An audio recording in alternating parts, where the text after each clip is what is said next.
The timer in the left corner of the screen that only myself and the Podfather can see is not correct. But what is correct is that, yes, ladies and gentlemen, Saturday morning, that means it is another edition of your favorite NFL podcast that has been gracing this platform for the last 130 plus weeks.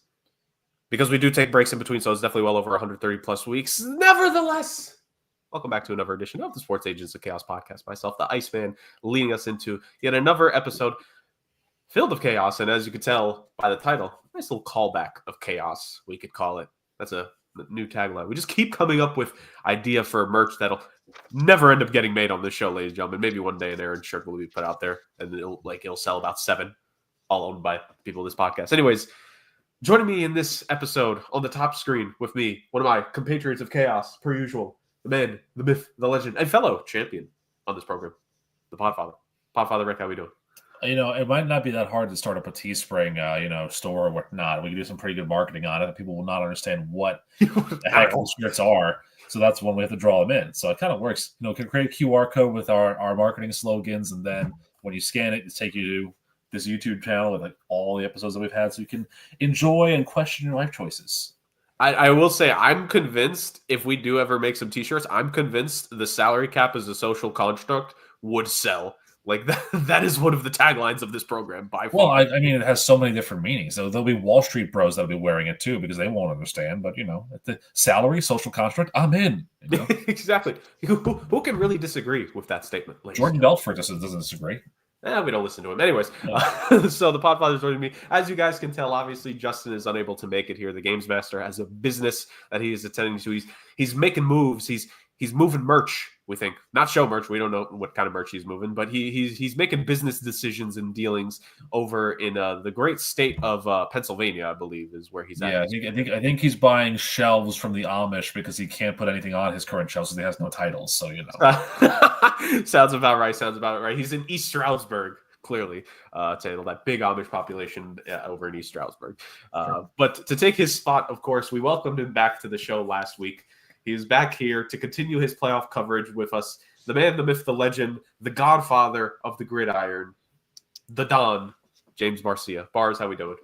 Oh, Jurg, let me tell you, we are not doing well because the way my picks looked from last week, I'm embarrassed to show up. I'm happy you guys even allowed me to come back for a second week because got the Rams though. Yeah, somebody went 5-1 last week on this podcast. It was all I think. The entire time, I was like, another one. Herbert's a fraud. That's the biggest thing. I probably save the takes, boys. Save the takes. We will have a fun time, ladies and gentlemen. We're going to kind of combine all of the wild card games, and because there is. How do I put this? It was kind of boring, if we're being honest here. 5 double-digit blowouts in this NFL wild card weekend is going to bring up some interesting conversation about the games and more as we'll get into that. And then, of course, we'll then go through our divisional round breakdowns. We're going to break down each game. Very interesting stories for each of the remaining 4 games here. Well, not just remaining 4 games, for the 4 games of this divisional round. And then, of course, we will give our prediction, which will lead into next week, which will be conference championship game weekend. Oh boy, what a time. But before we get to that, as the beautiful people always know, we always have some fun in games here to start. And boy, do we have some interesting fun now. As I've always made the joke of, it is trivia at home whenever it's Justin not doing the trivia because Justin just does it so well. But, we will try our best to hold up, especially the reputation of this, because this has quickly become one of the most popular on the podium of popular segments on the show, with the red podium being up there. This is quickly gaining traction to maybe be P2 or P3 overall. Ladies and gentlemen, welcome for a double dose of Name That Player. The Podfather and I have both collected a name throughout the expanse of the NFL primordial realm. This history of the NFL, well over 100 plus years. And both Rick and I have picked a random name from a various time period. We have no idea who's picked what, but it's going to be fun. Podfather, do you want my name to go first, or do you want to lead the proceedings here? Why don't you lead off, champ? You go ahead first. Ooh, okay. This should be fun. All right, boys. Now, part of the reason why this is trivia at home and because Justin's so good at it is because I feel like my hints are a little bit – the first 2 are kind of and then you'll get a bulk of the information in the third one. That's why this is going to be fun. So, my first hint for this player. a man who was drafted in the back half of the decade of the 90s in the first round. And despite having a very strong collegiate career, he actually only finished his total football career with 17 touchdowns across just 6 seasons. Back half of the 90s first round. So when I say back half of the 90s, I mean the decade itself. Yeah. 95 to 99. In the second half of the 90s, and he was a first-round pick. Okay. 17 TDs, 6 seasons. 17 TDs, 17 touchdowns.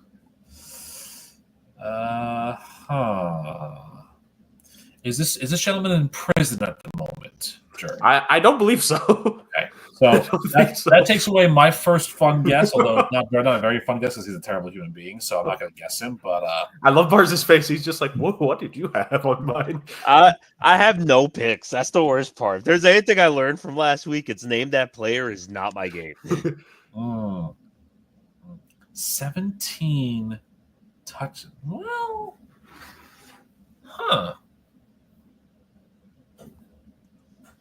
maybe he did. Was he back half first rounder guy? I don't know. I know there were some back half 90s guys that were first round picks that did a lot more than that. But I'm gonna give you my first guess. It's probably not correct, but because he probably definitely got a lot more than 17 touchdowns. But Warwick Dunn, I'll start with. It is not a bad guess, but as you said, definitely a lot more than just 17 for Warwick Dunn in his career. So it is not Warwick Dunn, but that is a very strong guess there, Rick. Yeah, I figured as much. Bars, do you just want to give a name before? So we can Bars is like even like a 90s player. That's the worst part. Steve Smith. You know what? He definitely had a lot more than 17 touchdowns as well. So I think he means Steve Smith from American Dad, Jurg, not the football player Steve Smith. How many career touchdowns did Steve Smith from American Dad collect? 0, because Fair enough. Well, this guy definitely had more than that, and it's time to note because this man, he was drafted in the second half of the 90s decade, a first-round pick of the Carolina Panthers. Oh. He was never able to appear in more than 12 games in a single season, and he only totaled 2,530 rushing yards and 789 receiving yards in his career, which is extremely disappointing because he actually had two solid back-to-back years in 99 and 2000 where he was this close to 1,000 yards total from scrimmage, but just wasn't able to break those marks, and then his career quickly ended after 2001. Well, you know what's funny? There was another name that I was thinking of that now I just said Carolina Panthers. I know it's not him, but I thought to myself at some point, maybe because it was a divisional round tie-in, maybe I was thinking too meta for you, Jurg, that I was thinking of Kevin Dyson. Because Music City Miracle, probably sometime around this time in the ether. But now that you mentioned that it's not because he was drafted by he wasn't drafted by the Titans. They were the Oilers at the time, so I want to make sure we get that straight. But now it's not him. I'm trying to think of which honestly, Kevin Dyson, had I not mentioned the Panthers, Rick, would have been a strong guess because his stats are eerily similar to this player. They're very close. They're very close. Except for one thing, Jurg. See, you fell into the same trap that Justin's fallen into. I wanted you guys to get this because it's a fun name. So. You've fallen into the trap. Bars, here's the trap.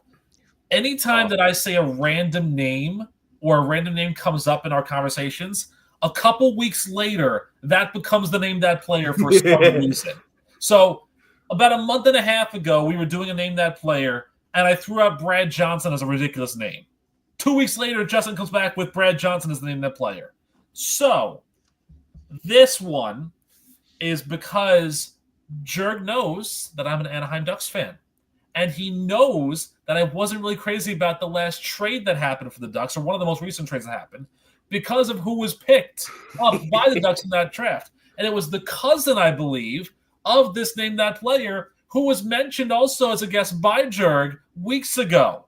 My memory's pretty strong here, and you're a jerk. Tim Biakabatuka.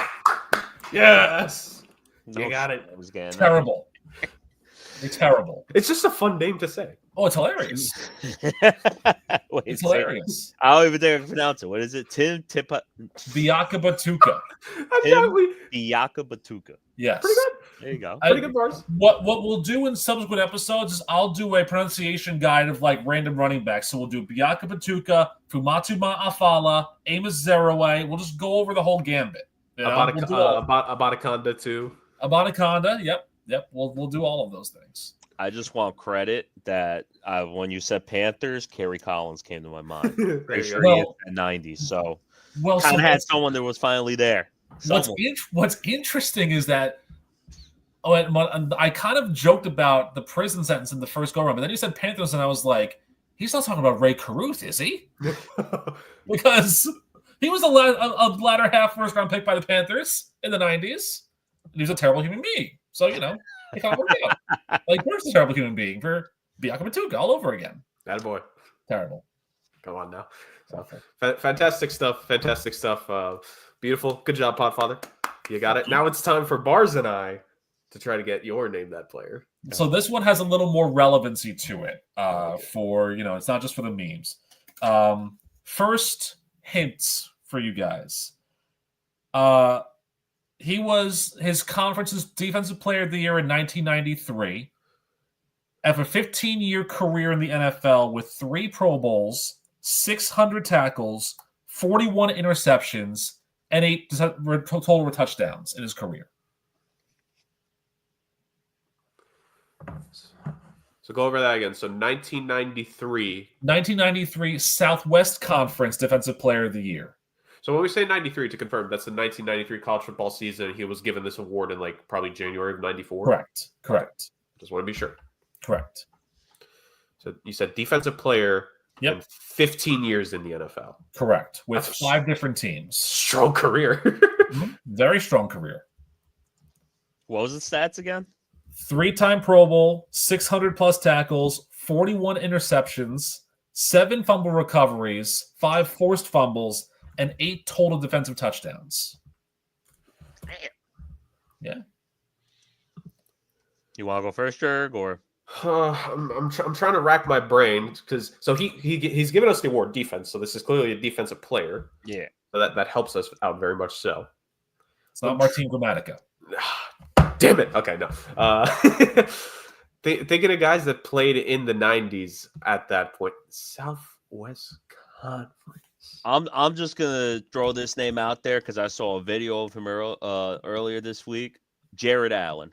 Ooh, the potential United States curling champion of the 2026 Olympics. No, not him though. But a good guess nonetheless.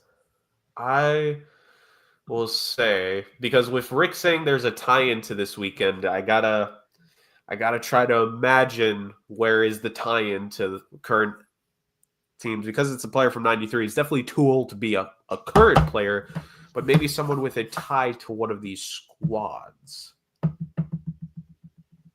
I completely forgot about. I'm going to go with.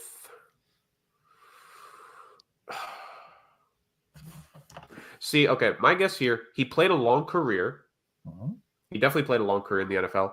I'm uncertain of if the accolades match up. Mm-hmm. I also don't necessarily know if he played this early. Maybe he came in a couple years later, and I'm just confusing the timeline. But my first guess will be a defensive stalwart in his time in the league, London Fletcher. One of the best broadcasting reactions that we've seen from this past weekend, but no, not London Fletcher, because the second hint will take London Fletcher out of the equation because this guy was drafted. London Fletcher was not. So the second hint is... To be fair, real quick, London Fletcher played for 3 of the teams playing this weekend. Correct. So this player out of the Lone Star State, out of Texas, was originally committed to play at Purdue, but then ended up going to junior college and playing at Texas A&M back in the early 90s when they were in the Southwest Conference.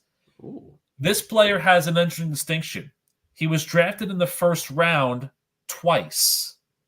once in his college draft in 1994, and then in an expansion draft in 2002.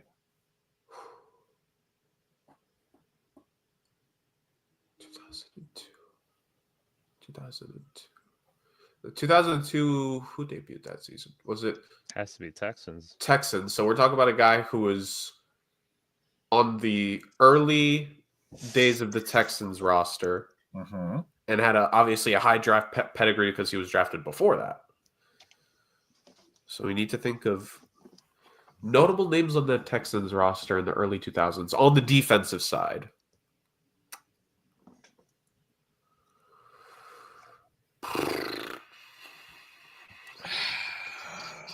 Yeah, whatever you want to go.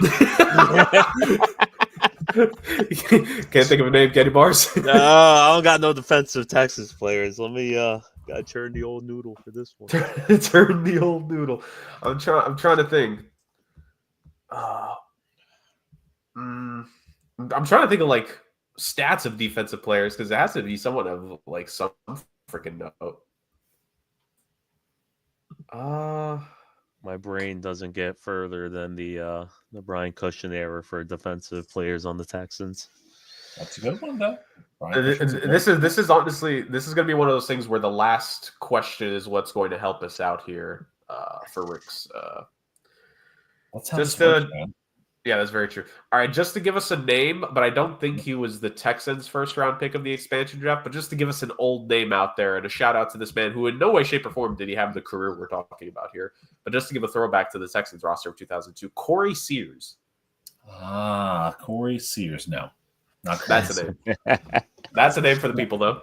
So, Bar, shall I move on to the final hint? We're going with Brian Cushion as mine, so yeah. Brian Cushing's a great guess, but it's not Brian Cushing. Okay, so yes. 2002 expansion draft with the Texans. He was the third player selected in that draft. Following his Texans run, he actually played for 3 other teams, but then signed a one-day contract with the Texans to retire in 2010. And this hot name in the coaching prospect circles can be seen patrolling the sidelines for one of the teams that will be playing this weekend. Coaching, okay. All right, not the Chiefs. I'm thinking of defensive coaches now, not Kansas City. I don't think Houston. It's not D'Amico Ryans, I know that much.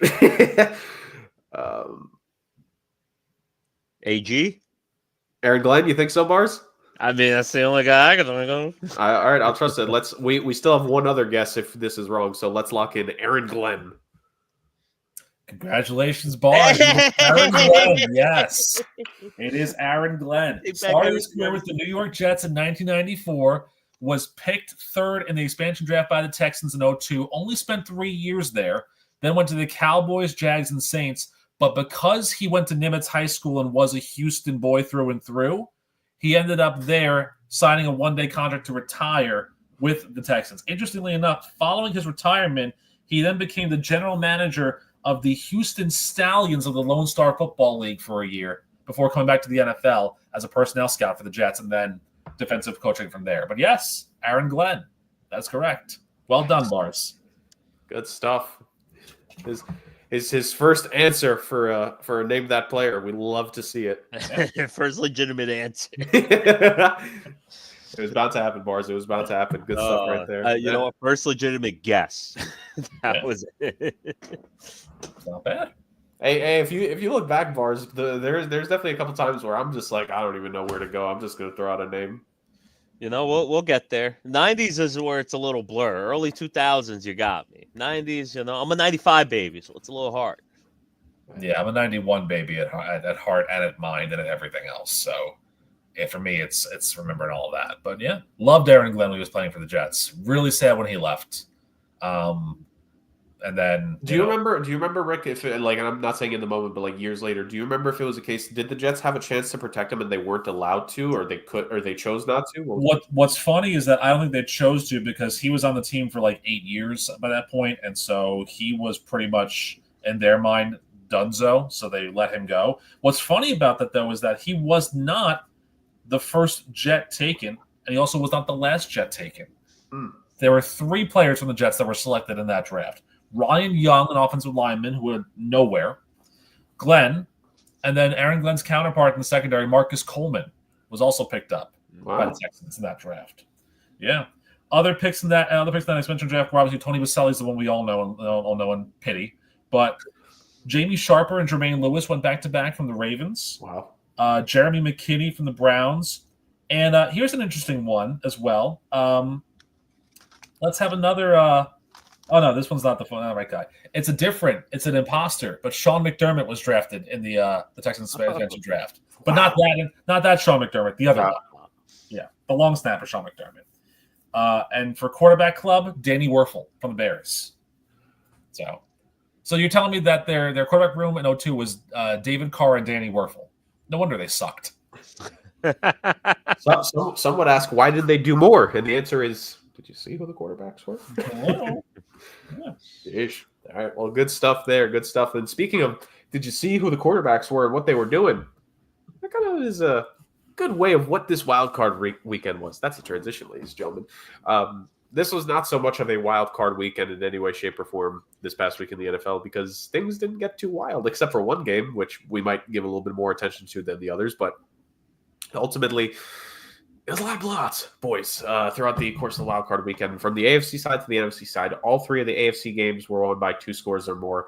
And then on the NFC side, one was won by 3 scores, another by 2, and then another one came down to a last-second field goal. Which the unfortunate part is that game, I don't think hit the over for total points that we were hoping for. Anyway, close. Yeah, so a bit disappointing, but still, at least there was one close game throughout it. So this is kind of going to be like a all-in-one kind of discussion here, boys. It doesn't just need to be me bringing this up. It could be you guys as well if you want to just highlight certain games and certain performances by players. But obviously, as Bars started off hot with before we got to this section, I mean, it's not looking great for Justin Herbert right now, is it? That was a rough game, to say the very least, against a Houston Texans team that, we thought that they were down coming into the postseason. There wasn't too much of a reason to pick them, but turns out all they needed to do was apparently face was Emmanuel Acho right all along? Is Justin Herbert a social media quarterback, boys? Because I'll tell you, 242 yards on 14 of 32 passing, 1 touchdown, 4 interceptions. Not great. Not great, to say the very least. I don't think there's too much to say. I mean, I think we can all agree, like, the reason this game occurred, or the reason why this game was such a blowout, even though the Texans offense, like, they kind of came up a bit. You guys both brought up Joe Mixon last week. He rushed for over 100 yards. Nico Collins had a hell of a game, which he needs to, considering he is, like, the only guy left on the Texans offense in terms of receiving weapons. And CJ Stroud was decent, but he wasn't overwhelming. This is the Texans defense and what they were able to do that entire thing. I heard from one of my coworkers, I think the numbers were Justin Herbert's leading yard catchers that game were Ladd McConkey, the tight end, and Texans defensive players. So it was rough times, to say the very least. So Bars, I know you were the first one to hop in on this one. Not too much. I don't have anything else to say about this game, honestly, except it was just a slaughter by the Houston Texans. I mean, it's just, you said it all. What's there left to really say? It's just, I'm shocked, to say the least. I was a firm Justin Herbert believer. I think I'm off the bandwagon now. Like, I understand he doesn't really have the craziest amounts of weapons aside from Ladd. QJ should probably be better. But at the same time, we've seen quarterbacks like Mahomes and Josh Allen turn their weapons better. So I think we're at this point where Justin Herbert, he's just a fraud. I got to figure out a new way to pay for my wedding because I laid everything on that game thinking that the Chargers were running away with this. But aside from that, just CJ Stroud proved me wrong, man. He's looking like the CJ Stroud we knew. So let's see if they can keep it up. I don't think so. Will they slay the dragon? Who knows? Well, there was a point in this game, I was listening to it driving out east. There's a point in this game where I did hear that there was a tackle behind the line, like Herbert went back to throw, and when he threw the ball, he got hit in the elbow. It was the throwing elbow. When that happened, I immediately thought to myself, First of all, thank you for my food. I appreciate it. And secondly, that's going to be the end of the game right there because Herbert was not the same guy once he had that little stinger in the elbow. Now, there hasn't been any injury report that I've noticed on it. So I don't know if it's a serious thing, but you can tell that it just wasn't it wasn't his style. I mean, McConkey had a phenomenal game. Ladd McConkey is probably one of the most underrated guys coming out of this draft because he's just been phenomenal. But let's give credit to Houston, to Nico Collins, because Stroud did not have a great game. He did not have a takeover type game. He had a manageable game with a good amount of yards because Nico Collins made plays. But the Chargers just had no answer because Herbert, their lead general, was wounded, but you needed to keep him in the game because what are you going to do? Give the ball to Easton Stick and watch what happens? Like, that's not going to fly. So credit to all Houston defense, everyone but Azeez Al-Shaair. You know what you did. And then, just rule of thumb. Don't pick against the Podfather because, I was the one person who had the Texans. Because, again, what did I say? The only thing for sure about the Chargers, nothing's for sure. But to Bars's point, we're in a very interesting time in our lives now where social media quarterback, I love the terminology used there. Because if you think about it, all the guys on social media that we talk about, Herbert, Burrow, Allen, Lamar, the last two we'll get to a little later, but those four guys, how many Super Bowls have they won? How many big games have they won? 0. Mahomes, for everything Mahomes is, and he's a lot of things, and I'll get to one of those things later on in the show. Trust me, I will. He's won. The rest haven't. So you can't, we glorify stats to a alarming degree, but at the end of the day, it's all about winning those games when they matter. And Herbert is 0-2 for a reason, because first game he lost was because the coaching was horrible. Second game he lost, he was a wounded duck. Those throws, you can say those throws that he made, sure. Some of them were bad throws through the hands of the receivers. But good quarterbacks can rally behind that. But if he's not the same guy, if he's not 100% there, he can't do that. And he wasn't, so he couldn't. So that's why the Chargers I don't think they're home because I think Los Angeles is still on fire. So they might be wherever they are going at the moment, but they're not playing this weekend for that reason. Another issue I got with this game is they abandoned the run so quickly too. Absolutely. They got 6 points on the first quarter. Yeah, you settled for 2 field goals, but you only got those 6 points because you were running the ball, and then out of nowhere they just stopped with it. Well, especially with Herbert being hurt. Like, why did they stop with the run? And again, Herbert should be more mobile himself. The Chargers opened up play with the ball, 10-play drive, got the field goal because the Texans held them together on third down. Then the first play of the Texans' first drive, John Mechie, Alabama kid, fumbles the ball because, Alabama, obviously. So the Chargers have a short field, and you're thinking 10-0. So this game's going to be over by now. And again, the Texans' defense holds them to a field goal. Now, nothing happened the rest of the way until you had that back-to-back interceptions and then the touchdown at the end of the first half. And that really shook everything up because, the Chargers were not able to have answers because Herbert was so affected and the Texans defense was so stout at being able to stop him. You're right. They got away from the run. I also ran away from the run, which is ironic. But again, where's Quentin Johnston? Not a factor. Will Dissly, he was there, but he dropped a couple passes here and there. The drops came back to haunt the Chargers because that's what happened last year. It's why they were a terrible team. They came back to haunt them again this year. And so, again, it's just a matter of the Texans played a longer period game where they were able to kind of systematically break down the Chargers at various points. And that's what led them to it. Again, was it pretty? No. Did Mixon and Collins have great games? Yes. Did Stroud? He had a good game. But it was what they needed to do to get the victory at home. And they gave themselves a shot to potentially, not play the Chiefs in the divisional round. But everyone else kind of let them know. So yeah, as destiny shows, it's another Texans-Chiefs divisional round matchup. Boys, Justin Herbert wasn't the only quarterback to really just throw interceptions to galore because Jordan Love, 3 interceptions in that Packers-Eagles game, a game that ended up being a 12-point game. And honestly, at one point early in the fourth quarter, it was a 1-score game, but just unable to overcome mistakes. And the Philadelphia Eagles, when they did get the ball after all the Packers' mistakes, they were just able to take advantage of things, waste enough time, and a game-sealing interception at the very end, which I believe is actually similar to what happened last year with the Packers-San Fran game on the Packers' final offensive drive, which granted that was just a 1-score game last year. But on this one, they could have had a chance, and maybe if you could get interception, right? 1st and 10 at the Philadelphia 40, interception, third of the game by Love.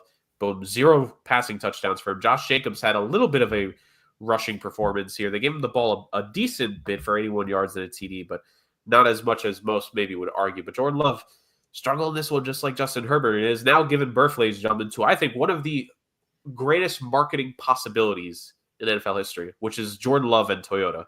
Because Jordan Love during Toyotathon, like those numbers have been passed around. Have you guys seen the joke? I have. Oh yeah.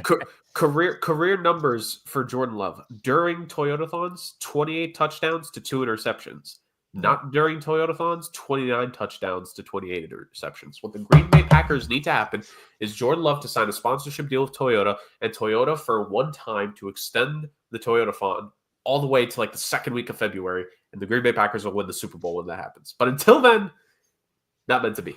You're calling for Jordan Love and Jan to get together, basically, is what you're calling for at this point. Yeah, why not? Yeah. Well, again, you think I'll watch those commercials anyways? No one does. The only good car commercial were Michael Bolton was doing Honda commercials back in the day. Those were phenomenal. The tone was set from the very first kickoff because Green Bay fumbled the ball. Philadelphia had a short field, and they converted.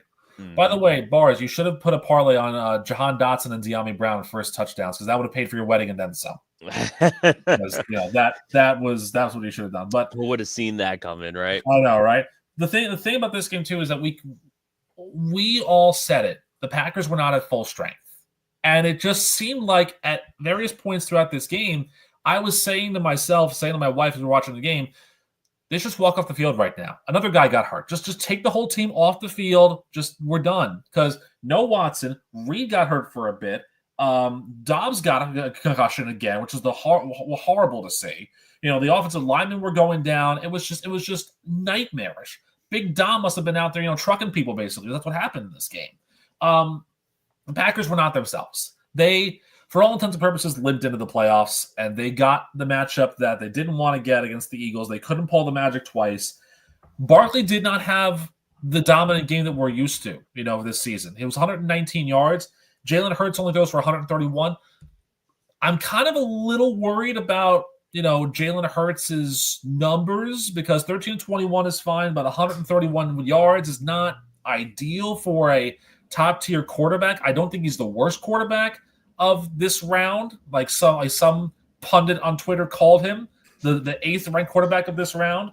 But I feel like the Eagles' offense either has to get a little more deep threat heavy or they're going to struggle because these short chump change passes, you come up against a better defense and like the one they're going to see when the Rams come to Philadelphia, and it's going to be a difficult, and that's your game plan. It's going to be difficult because the Rams defense is really good too.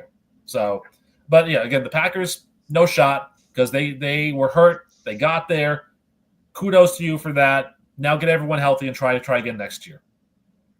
Yeah, it's just what happens, honestly. Like we've said it before, football is a game of attrition, and the Packers lost that war very easily. Just the walking wounded at the very end. Bars, if you have anything to say about that game, you can here. But let me just bring up the next game I want us to hit on real quick before we get to the actual close one. There was a time last week, boys, where the Denver Broncos were up 7-0 on the Buffalo Bills. It was such a wonderful world to live in. It felt like life was good. The air felt fresh. The water just felt so pure. And then the Bills scored 31 straight points to just absolutely slaughter those dreams. So that happened. Bars, the Broncos weren't even meant to make it this far. So the fact that they got this far, obviously it sucks to lose that way in the playoff game, but I don't think any of us penciled in a Bo Nix and Denver Broncos wild card appearance to begin with to start the season. So I guess the Broncos can be proud of that, right? Hey, it was all gravy at that point, especially now that, you have your quarterback as well. They could have not made the playoffs and just knew that Bo Nix was the guy. And that was it. Simple as that. It's a great season. But the fact that they even made it into the wild card round of the playoffs as well, it's all gravy. You might have some fans who are going to be a little upset because they're like, oh, you messed with our draft pick. But forget that. If you haven't made the playoffs in years, I'm a Giants fan. I'll trade a top 10 pick right now for a playoff spot easily. Also, not just that, you'll take a lower first-round pick if you know you have the quarterback. Oh, yeah, 100%. If you know, especially with the defense they got, like I said, it's a bunch of no-names. You throw a late first-round pick in there who's actually a guy, forget about it. But just one thing I wanted to mention about the Eagles-Packers game, like Sure. the Podfather said, was over before it even ever started. Once that fumble happened, might as well pack their bags, hit the gun out of there. But I'll agree with him on that. But what I will not agree with him is, call it bias or whatnot, I personally think Jalen Hurts, worst quarterback left in the playoff round right now. Say what you want. I think Jared Goff can make some throws that Jalen Hurts cannot. Yeah, that run game helps him, but if you were to take out the run game, I think on both teams, I would trust Jared Goff to at least execute the short passes better than I expect Jalen Hurts to. But aside from that, those Buffalo Bills, they were shook for a quick second. When Denver was up 7-0, forget it. I honestly was like mind-blown. I was like, John Gruden really called it. They're about to upset the world right now. But, eventually law of averages happened, and then another blowout for the weekend. Yeah. Very heavy law of averages to say the least. Dude, James Cook showed up to me. He was the X factor of that game, and I think he's going to be the X factor of this Bills playoff run because that dude is talented, man. Oh my god. I mean, how about that? A running back being an X factor in a playoff run. How about that, right? The best way that I can describe this game in theory, I'm gonna compare it to a college bowl game from, ironically, a time when I think Bo Nix was the quarterback for it.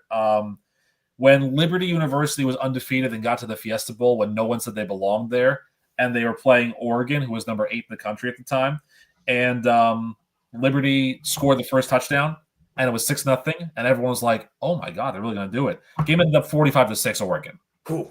Bo Nix was the quarterback in that game. Was Malik Willis the Liberty quarterback? He was still the Oregon quarterback at the time, yeah. No, was Malik Willis the Liberty quarterback? No, Caden Salter was. Okay. The guy who's now at Colorado. But it's interesting that's kind of the thing that happened. A team that nobody expects to get there, they get the ball first, they punch them in the mouth initially, and it's like, that's cute, but sit down. You're done here. And that's what it was. Like we said, Denver, no expectations of getting in here. They got 10 wins, and they got into the playoffs, albeit because the Chiefs didn't want the Bengals to get there, but, conspiracy theorists alike.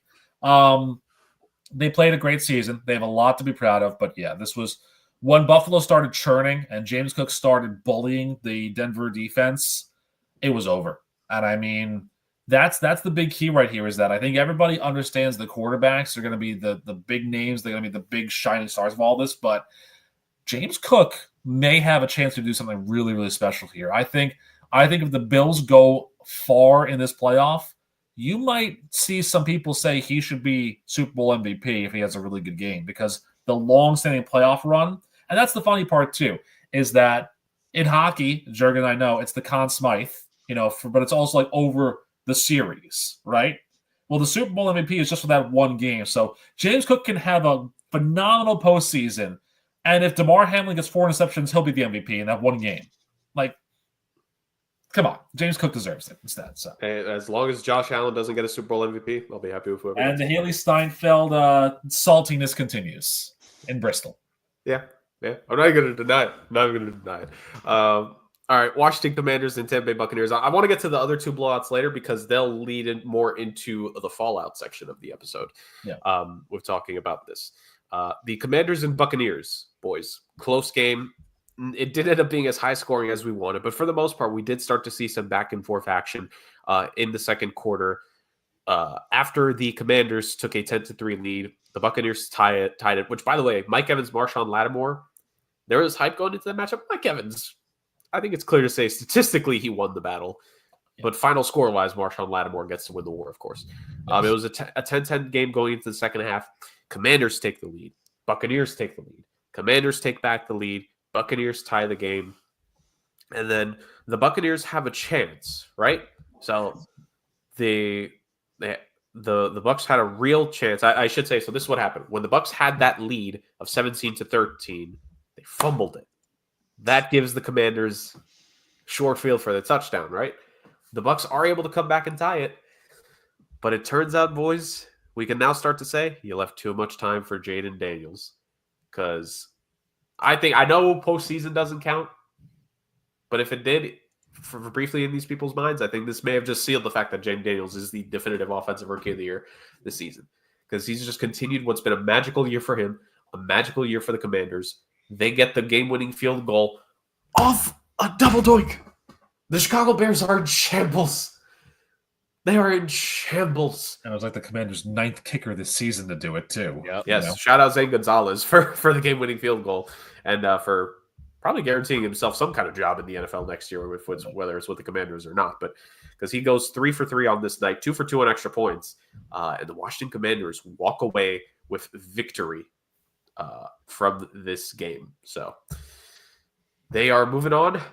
The Cinderella run continues. The one and done playoffs for the Tampa Bay Buccaneers, and the NFC East team with the hot rookie QB is going to be going into Motown next week. We'll talk about that game here in a bit. But boys, what do we make of Jaden Daniels and the pure guts and talent this kid has shown us this early? This kid is it. He's it. Simple as that. And as a Giants fan, I'm extremely worried because he's just going to be a problem. The Redskins were at least always were splitting that series no matter what. But now that we got this new owner, they got this superstar in the making. If he continues on this trajectory, I'm completely worried. But he's it, man. Like, I take back everything I said back last week. That moment might get too big. It just at no point did it really get too big. Like you said, Jurg, really the pivotal moment of the game was when the Buccaneers didn't convert. And then at that moment, that's when you saw him step up. He realized this is it.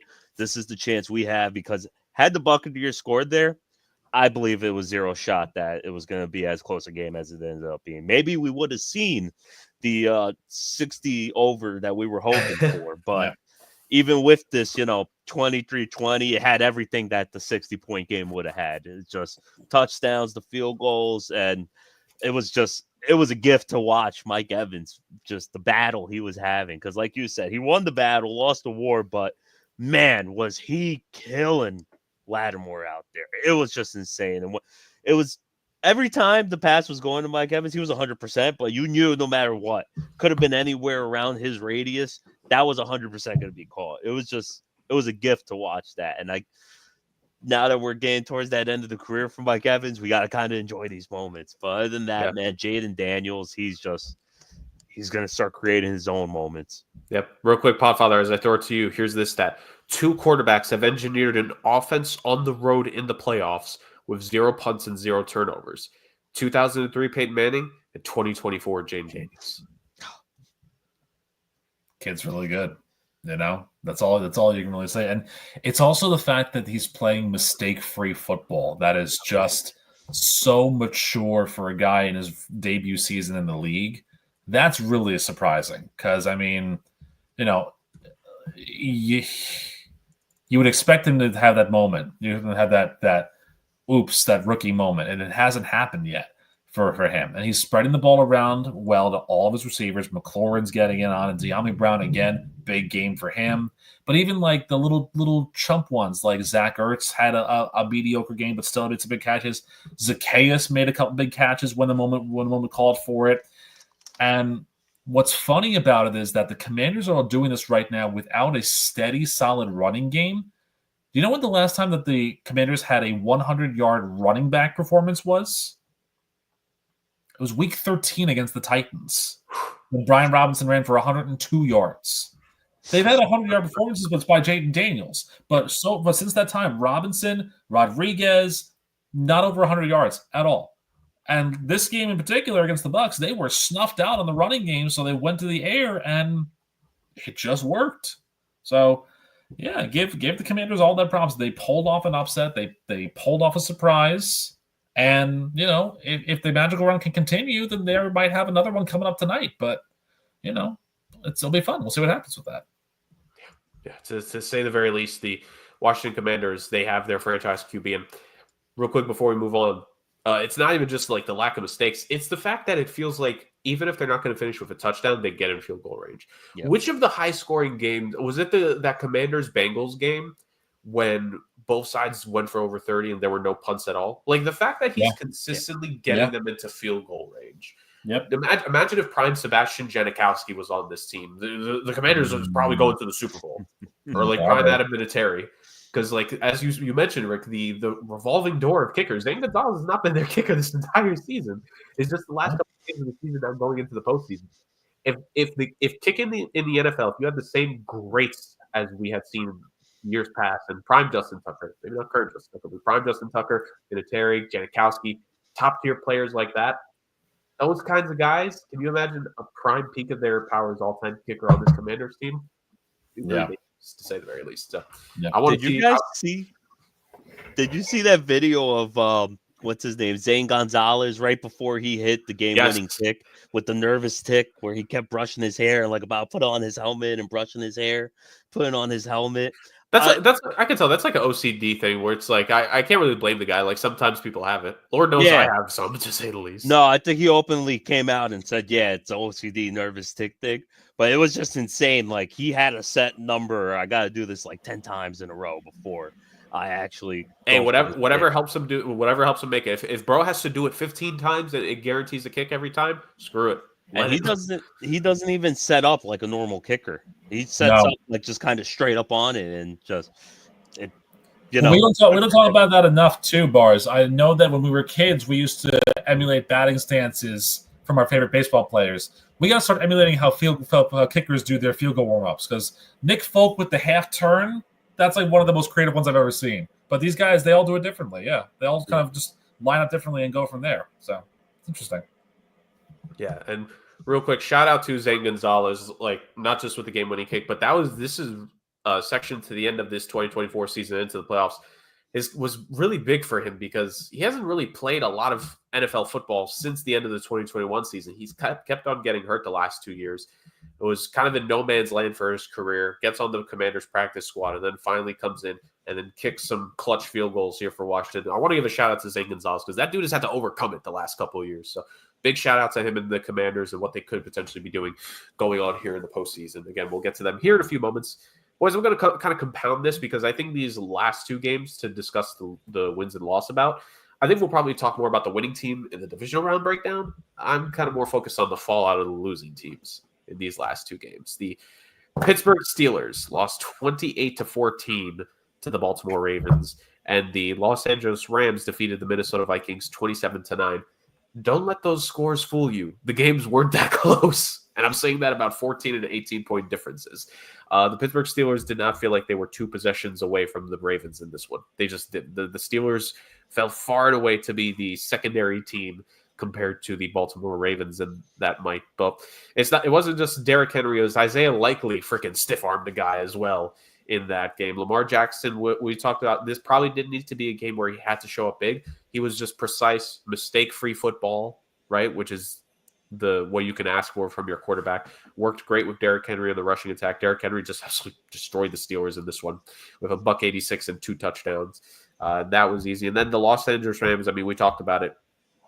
9 sacks on Sam Darnold and the Minnesota Vikings. Whoever you want to blame it on, whether it be Darnold or that offensive line, doesn't help when the quarterback is holding the ball for, I think it was the average, 6 seconds? Was it 5 or 6 seconds was like the average time that Darnold was holding onto the ball on all his sacks. Like that's about 6, yeah. Yeah, you got to get rid of the football. You got to get rid of the football straight up. So two devastating end of season losses for teams that the Pittsburgh Steelers at one point, man, they were the leading team in the AFC North. And the Minnesota Vikings, they were this close to being the first seed, and both of them experienced one and done playoff runs. And I want to lead this to the fallout because I think of all of the teams that lost that we could talk about, give a little bit of a preview of the offseason. You know, we could talk about Justin Herbert and the Chargers and what do they have to do to get back to this point? How do they need to get better? We could talk about, the Green Bay Packers and the fact that they need to, get in contact with Toyota and get something going there for extended Toyota-thon time. We could talk about the Broncos and what they need to build on for next year. It's the Steelers and it's the Vikings. And those teams have some questions to answer for in the offseason because the Minnesota Vikings and what they will or won't do, what they can and can't do with Sam Darnold and maybe bringing him back, or is it J.J. McCarthy's time in Minnesota? And the Pittsburgh Steelers and the Mike Tomlin. Now, I'm going to throw it to Podfather first because Mike Tomlin is a friend of the show. He has zero idea we exist, but Mike Tomlin is friend of the show. But that being said, it's not been great the last couple runs. I have this tweet from Frank Michael Smith, or Frank Mike Smith on Twitter. The first half scores of the last 5 playoff games for Mike Tomlin and the Steelers. This season against the Ravens, 21-0 deficit. Last year against the Bills, 21-0 deficit. 2021 against the Kansas City Chiefs, 21-7 deficit. 2020 against the Cleveland Browns, 28-0 deficit, and 2017 to the Jacksonville Jaguars, 21-0 deficit. That is 7 points in the last 5 first halves of Pittsburgh Steelers playoff games. Yep. Not great. Not great at all. Yet he's still going to be the Steelers coach next year, and they're still going to win 9 games or more, and they're still going to make the playoffs, and they're still going to do because it just doesn't matter. Yep. It doesn't matter. That's the thing, is that like for all the franchises where confidence can be shaken after a firing that nobody expects to see, or a dismissal that nobody expects, or the Giants pulling off their midseason nonsense of releasing Daniel Jones. Like, the Steelers are that model of consistency. The only time they fired somebody was because Matt Canada deserved to be kicked off the train line and out of Pittsburgh completely. Mike Tomlin's still going to coach this team, and they're still going to find a way to be good, and they're still going to find a way to compete in this division. The minute that the Steelers have a 4-win season, that's when heads are going to roll. But for right now, it doesn't matter. Like, Russell Wilson, everything you say about him, his stats were fine, but this team just hasn't looked good. Ever since they got that 10th win, they did not look good. I think they haven't won a game. And so, they were a surprise. They lost the last 4 games of the regular season and into this one. Yep. So, obviously they were not, they stumbled in, and they had a bad matchup against a hungry Ravens team that did not want to get knocked out in the first round, and Derrick Henry took that game over. Now, my question is what the Steelers do, and that's what the fallout's going to be. I don't necessarily know. I think, obviously, like I said, they're keeping Tomlin again because, there's no trade partner that they want to trade with. Like the Bears. They apparently denied the Chicago Bears in a recent report. Yeah. Well, everyone denies the Chicago Bears everything. Let's be honest here. We don't want to talk about McCarthy. Nope. Trade by Tomlin. Nope. Like, you guys are Chicago. Nope. You did nothing. It's just like, it's again, the areas that you need to fix, you don't really know what fixes you need. Like, are you going to stick with Najee Harris and Jalen Warren? Are you going to bring another running back? Do you want to bring in another young wide receiver, knowing what happens to those wide receivers after 2 years that are there? Because that's a story as well in of itself.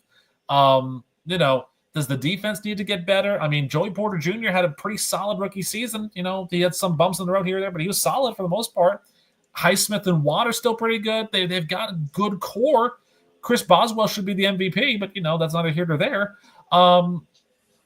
But the Steelers are going to be the Steelers. They're going to be frustrating and maddening, and it's going to reset in September, and then all of a sudden they're going to win another 10 games, make another playoff, and no one's going to care because it's just consistency across the board. Are they winning playoff games? No, but they're getting there. Tomlin has not had a losing season. They haven't had a losing season since the Bill Cowher era.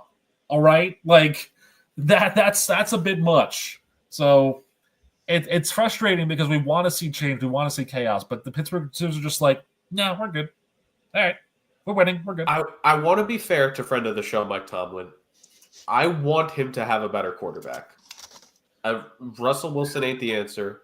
I'm sorry. I don't know if it's Justin Fields either, because Justin Fields started 4-2 and they still switched to Russell Wilson. So why would we think that they'll have any faith in the kid?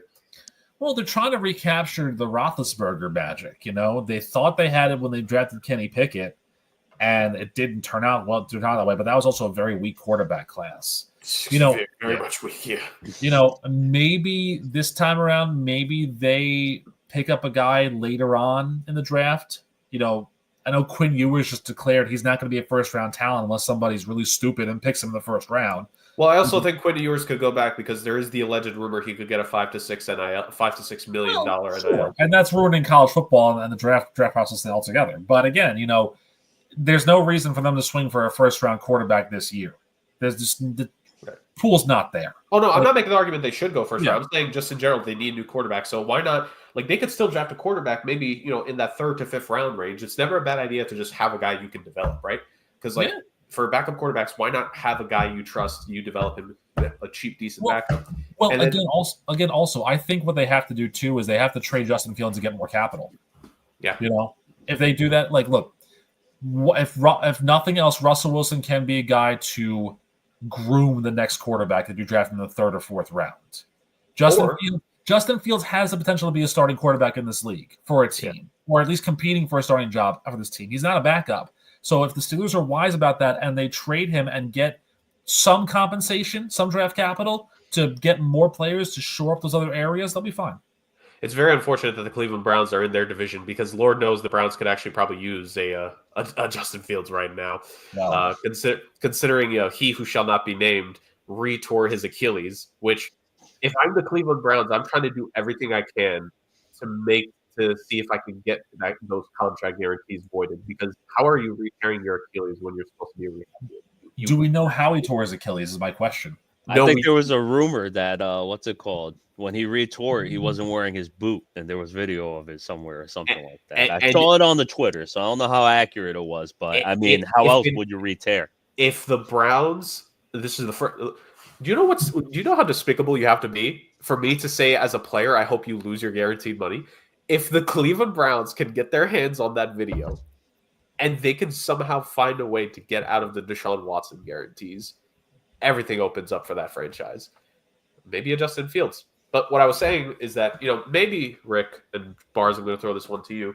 Maybe what the Steelers could do is they could draft a quarterback to develop, and then you just have him sit behind a guy who, he can take over for a team that maybe had low expectations coming in. Maybe not everyone's going to know how it goes. And with a drafted quarterback behind to develop. I'm, of course, making a reference to will the Steelers pay Sam Darnold in this offseason, Bars? Because we know Sam Darnold, it was a rough his time in Minnesota, to say the very least. And is it over? Is it not over? Who knows? But I don't know what to make of it. It was a rough 2 games that you started to see a lot of the same issues that had plagued Sam Darnold when he was actually playing in his career, which is just really bad overthrows to the Minnesota Vikings and that Detroit Lions and Vikings game. We talked about it. It felt like 4 throws in the first half alone of that game. And then in this one, yes, it was tough. Yes, he didn't get a lot of help, but Lord, you can't be holding on to the football for that long.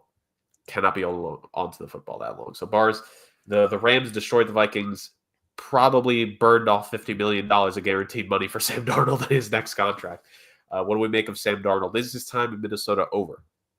Yeah, I want to say his time is up in Minnesota because I just don't see them tagging him, and just the contract and the years aren't going to match up. But at the same time, if I'm Minnesota as GM, I find a way to make it work with Sam. Give him an out maybe after a year or 2 or something. Because me personally, I wouldn't have JJ McCarthy start at all next year. Maybe like towards the end of the season if we're not in playoffs or week 18, rest some guys.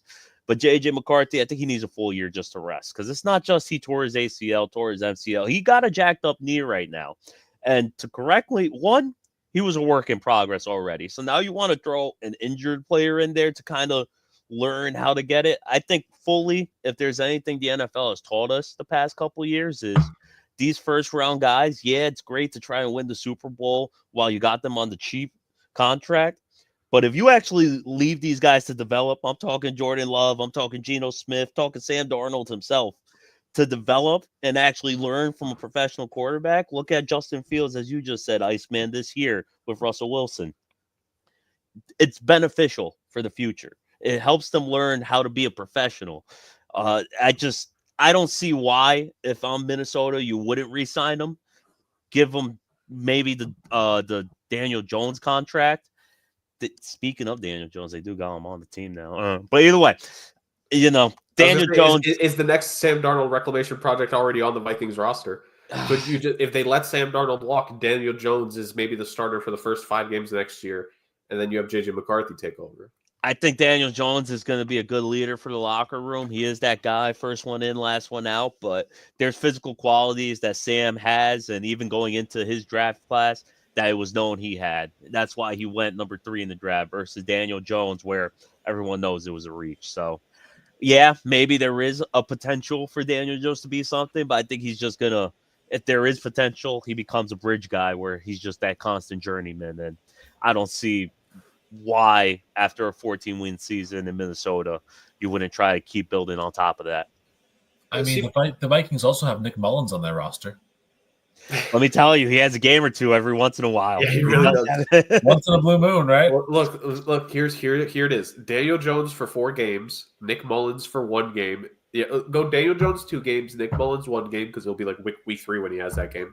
Daniel Jones 2 more games. Boom. JJ McCarthy in like week 6 or 7. If you get lucky with a bye week, maybe he gets a full month and a half before he starts his first game finally. So we'll see. But like the reason I bring it up because it doesn't make sense. Would the Minnesota Vikings in a perfect world? Would the Minnesota Vikings love to bring Sam Darnold back for a low cost, like a low long term cost, good for them deal to still have JJ learn? Absolutely. Why would Sam Darnold do that, though? Like, even with this bad performance, there's going to be someone out there who wants to pay Sam Darnold right now. There's 100% teams slowly making those conversations known because let me just give a little hint to everyone out there. Those contracts aren't negotiated on the first day of free agency. Well, also, they're done weeks in advance. So there's already the talk right now with Sam Darnold's representation of what are the alleged numbers that the Vikings could offer him and all that, right? Like right now, moves are being made behind the scenes to figure out the future with Sam Darnold. And if you're Sam Darnold, if you have a chance to get long-term security, if there is a team that actually willing to give you that long-term security right now in the league, why would he take a cheap deal with the Minnesota Vikings? Like that, it just from a financial perspective for him. And you don't know if he'll get this contract. If he stays with Minnesota and he has a bad 7 games next season, he throws away any shot at all. If there's a team actually willing to give him money this offseason, I don't see why he would leave, why he would stay in Minnesota. There is one thing you're forgetting. It's 2 words for you. Franchise tag. And that's the unfortunate thing about it. Do you know how much the franchise tag would be worth if Minnesota places it on Sam Darnold? They can place him, but he doesn't necessarily need to sign it. No, but do you know how much it would be for the 1 season? Is it $41 million? I was going to guess 41. Yeah, it's like so let's play this game here. If I'm Sam Darnold and the Vikings aren't sure if they want to keep me long term, fine. I could go sign somewhere else for 3 years, maybe $70 million. 75 million. Or if Minnesota's like, well, we want you to be here with JJ McCarthy, he's going to take over, we'll put the franchise tag on you. $41 million for 1 year or $25 million a year for 3 years.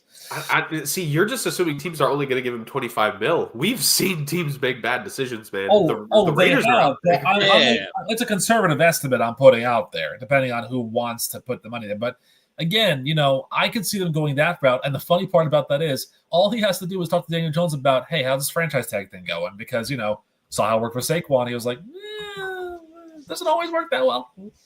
I mean, he doesn't even have to look at Daniel Jones. He has to look at who he replaced. Look at Mr. Kirk Cousins, who how many franchise tags has he played on? Look, he's the biggest scam artist of the NFL. He's made what, over 300 plus million in his career, if not more. Bars. Yep. Guaranteed, all guaranteed. That's the top tier right there. Bars. Trent Baalke still has a job. He's the biggest scam artist in the league. That's true. It's they're right up there. How Trent Baalke has never signed Kirk Cousins to a contract, it actually is kind of beyond me. You would think the 2 peas in the pod, just 2 guys who are employed way longer than they have any business being employed in the NFL and getting paid. Put Tim Boyle in there while we're at it, Tim Boyle backup QB, but it's going to be very interesting. Like I'm just saying because it's like, I mean, it's funny you mentioned Kirk Cousins there, Bars, because both of them are going to be in the same free agent class. Because we know Kirk Cousins is going to get waived by the Falcons. Like they just need to figure out what proper designation to put. They're going to have to just do the logistics to make everything work with the dead cap money. But we know it's going to work because, as we say, the salary cap is a social construct. And it's ultimately going to end up being a case where it's those 2 guys. My early prediction is one of those 2 is going to San Francisco. So that still leaves opportunity for other teams to get the other of the 2. And again, it's an interesting conversation to be had, to say the very least. I mean, you never know. You could also, if you want to be bold, Justin Fields could end up going to the 49ers. Because remember that draft, Bars, we were talking about Justin Fields before that Trey Lance pick. We were talking about Justin Fields as a 49er. Does Kyle Shanahan maybe go after the guy he should have went after all along? Is the question. Never know. So That would be the equivalent of WrestleMania 10. I'm sorry, Bret Hart. Here's the World Championship, basically. Basically, it's just like, hey, you know what? Now that's a different timeline to go down. What if Justin Fields had been drafted by the San Francisco 49ers instead of Trey Lance? Ooh, that could be fun. That's interesting. No Brock Purdy at all. Think about it. Yeah, that's a ripple effect. Because why would they need to pick a seventh round guy when they went with Justin Fields at some point when Jimmy G got hurt and they had some success? Never know. Yeah, never know. But no, it's a very interesting conversation. The wild card fallout from these teams that have lost is interesting. At least we hope it gets interesting, but it will be a situation to witness with what happens with the Vikings and Sam Darnold and what reports are going to come out. And Mike Tomlin and the Pittsburgh Steelers, what status quo Steelers way mantra are we going to get from them before they do eventually go into next season and get 9 wins? I'll say 9 wins. I'm not going to say 10 wins quite yet, but I'll say 9 wins for now for the Pittsburgh Steelers. Just pencil them in at a nice 9 wins. Or maybe 8-1, because that still brings you above 500 in terms of a percentage record. You know, despite 17 game season. Yes, 8-1. That's above 500 in terms of percentage. Yep.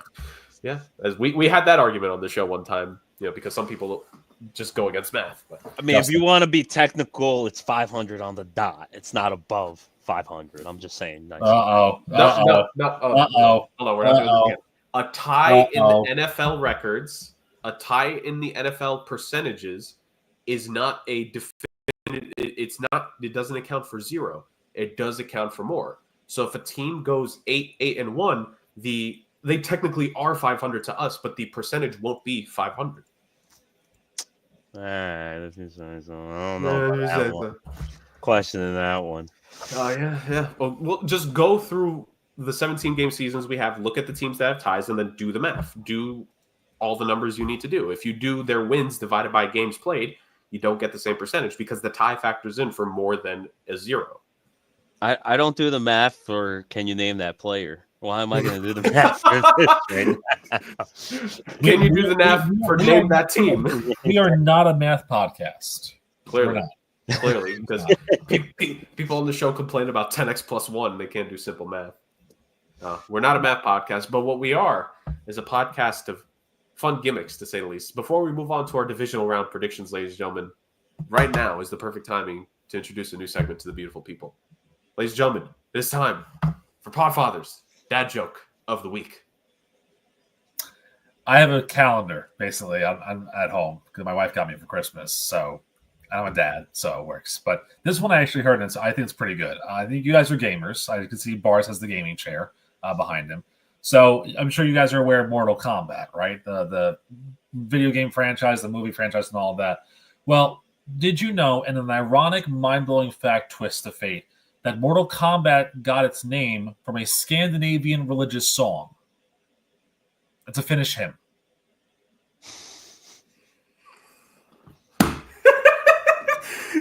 That's a good one. Thank you. Thank you. Oh, that's a good one. I like it. I had to open on a banger, you know? That's fantastic right there. This is going to be a weekly segment. This should be an hourly segment for whatever. We have 2 hours. Oh, boy. Oh, Rick, hold on. Now, understand, the 3-round mock that we do here in a couple months, I want a dad joke for each round of the mock. Done. I'm just saying, I think I've gotten that calendar last year as a gift. So you're backlogged 18 days, Podfather. You got about 18 jokes you got to run off. That wasn't even on the calendar from the 18 days. That's just one that I just picked up, you know. Off the street. Better. I run in some vicious dad joke gangs, and you know we have some little riff offs, you know. I love it. I love it, to say the very least. All right, ladies and gentlemen, let's move on to the actual, as my friend always says, more meat and potatoes here. The main course, the main entree of this 3-course meal of podcast topics. Let's talk about the divisional round, boys. Let's go AFC then NFC here when it comes to the games and for us to break down, rather than just Saturday and Sunday. But we'll begin with a Saturday game. So on Saturday here in a couple hours at 4:30 p.m. Eastern Standard Time, the Houston Texans are traveling to Arrowhead, where they will take on the Kansas City Chiefs. Not the first time we're seeing a Texans-Chief divisional round game, because that happened a couple times under the Billy O'Stooge and the Watson era. So now is the first time of the CJ Stroud era that it will be a Texans versus Kansas City Chiefs and Mahomes matchup. And then in the last game of this divisional round weekend tomorrow at 6:30 p.m. on CBS and Paramount Plus, we have the Baltimore Ravens. Baltimore Ravens. Yeah, it's a mix actually. It's the Buffalo Ravens and the Baltimore Bills. No, it is the Baltimore Ravens and the Buffalo Bills who will be taking on each other in Buffalo for the right to potentially go up against the Chiefs? Question mark. Safe to say, if we do get an upset in the Texans-Chiefs game, then that Ravens-Bills game becomes game of who's hosting the AFC title game, because both those teams are above the Houston Texans in terms of the order. But we'd have to see an upset happen first. So, boys, when it comes to the AFC side of things, Bars, I'm going to throw it to you. We're going to go through both games here. Texans-Chiefs. The Texans defense showed up big last week against one AFC West team. What are the odds that they could do it again? And then in Ravens-Bills, what do you have as the X factor of a team where, as I put in the description for this episode, two teams that have playoff demons that they need to exercise? So let's start off with the Chiefs-Texans. I think this defense is going to keep it close. I think if there's anything in gambling I've ever learned, it's the Chiefs never cover. So Lions at 9.5 right now. I'm taking the Texans, the plus 9.5, because I think that defense is going to keep it close. Like you said, we've seen these divisional games. It's either a blowout, which you knew was going to be a blowout because that Texans team really didn't belong there. But when it was a solid team against the Chiefs, pretty decent games. You know, I'm not going to say it was a 3-point deficit, but they kept it close enough where you like to see what it was better than what we got last week is the best way I could put it. But I'm always taking Mahomes. I believe the Chiefs are just destined to make it to the end game here. I'm hoping for the 3P. I want to witness the history, but like I said, I don't think the Texans offense is going to really do anything spectacular. You got Mr. Reliable and Nico Collins, but as Podfather's been repeating, CJ Stroud had a good game, not really a great game. So it's really Joe Mixon all over again. Can he get over 100 yards and keep the ball out of Patrick Mahomes' hands? Now, if you look at the other side of the game, Bills-Ravens, favorites right now at the moment is Baltimore -1. I'm taking the Bills, though. I think Josh Allen is going to play with just an inner demon in him that we haven't seen. You got two similar quarterbacks here, basically the two MVP candidates, and I think Josh Allen is going to unfortunately lose it. He's going to be pissed off that he lost it, and he's going to take it out on the Ravens. If I had to trust one of these guys in a playoff game, I'm taking Josh Allen always over Lamar.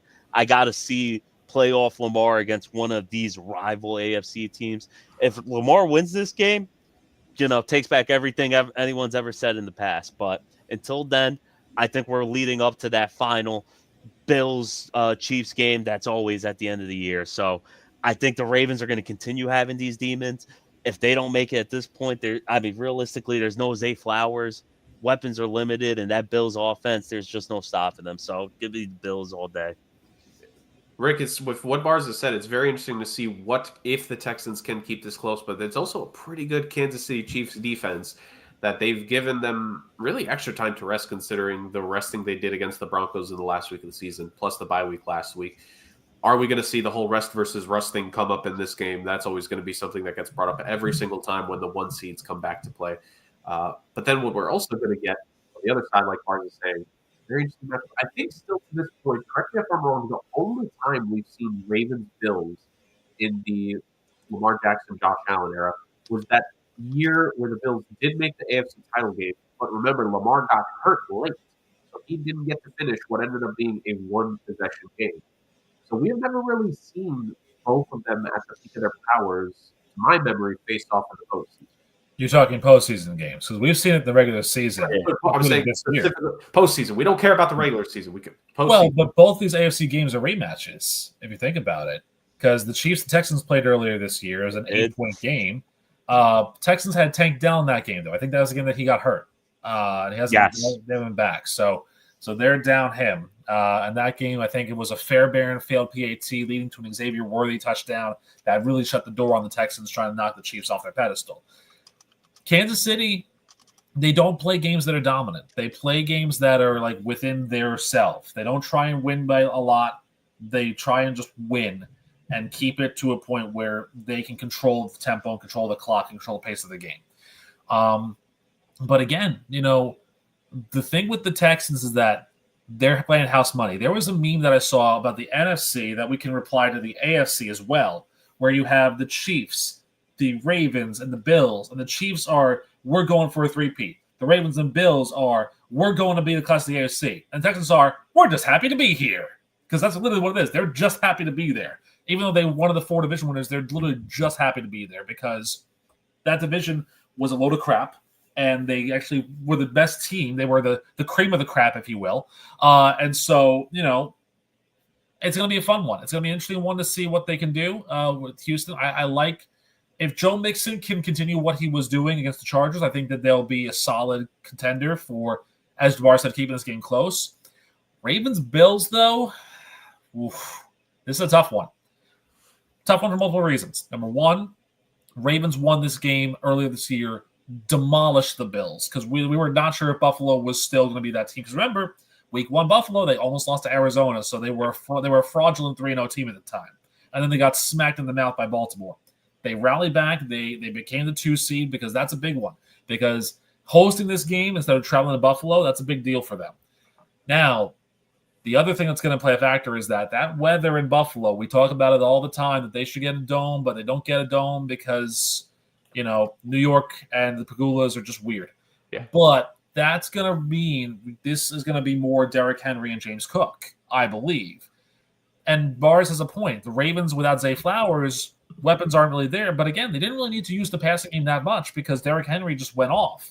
But in the snow, in slippery conditions, a little bit tougher to say that that's going to be the case there, whereas the Bills, I think, are a little more used to it. So, and again, it's going to be a battle of mobile quarterbacks and mobile offenses. I guarantee you that both of these teams, if I had to make an early prediction, not picking my game yet, both of these teams will go over 200 yards rushing each team. So you have combined 400 yards rushing in this game because it's just going to be the way that the field's going to be and the weather's going to be and how Cook and Henry are and then the reserve running backs and the quarterbacks.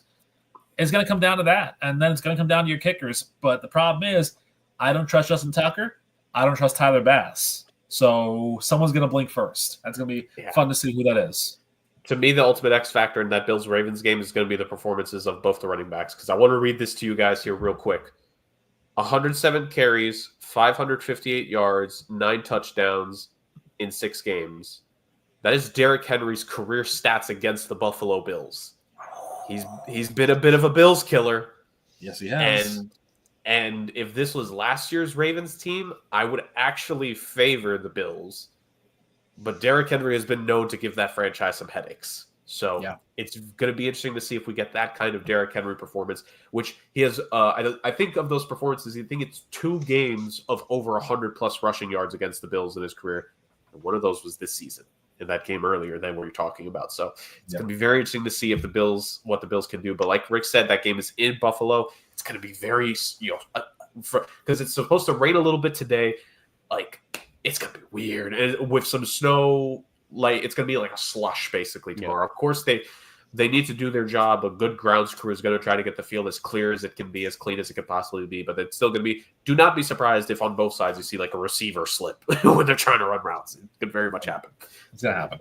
All right, let's look at the NFC side here, real quick here, boys, before we get to our predictions. The other first seed that is also resting, or that is also rested, that is now coming in, the Detroit Lions. They're going to be taking on the Washington Commanders. It's very interesting. We talked a lot about Jane Daniels, and now it's Jared Goff and the Lions, 15-2, going up against them. And then this matchup is very interesting. This is the closer of the spreads in the NFC for those of you that care about the betting side of things. Rams at Eagles, 3 p.m. tomorrow. By the way, let me real quick do the proper viewership for everything. Today's games, ESPN and ABC and ESPN Plus for Texans Chiefs, Fox for the Commanders Lions game, which is tonight at 8 o'clock start. 3 o'clock start on NBC and Peacock tomorrow for the Rams and Eagles. And then CBS and Paramount Plus, like I mentioned before, 6:30 p.m. start for Ravens Bills. So there's that for full viewership context for the people. Podfather, the 2 NFC games. Do we have a potential for dual upsets in the NFC? Well, I think you could see it. There's a very good chance that you could see it because, again, the Eagles played the Packers. They didn't play a big and gaudy game. They played a game that they needed to win, and they just had it right there. The Rams defense, though, what we saw against the Vikings, that's the Rams defense for real. That's not just Sam Darnold being too careful with the football and all of that. I think this Rams defense is young and they're hungry and they're Jared Verse has a point. Philadelphia fans suck. And so, it's going to be one of those interesting ones where that's going to be a big factor is that, you're going to have a lot of talk going on here. And if I'm right about this, prior to that game or maybe during that game, it's going to be snowing in Philadelphia on Sunday.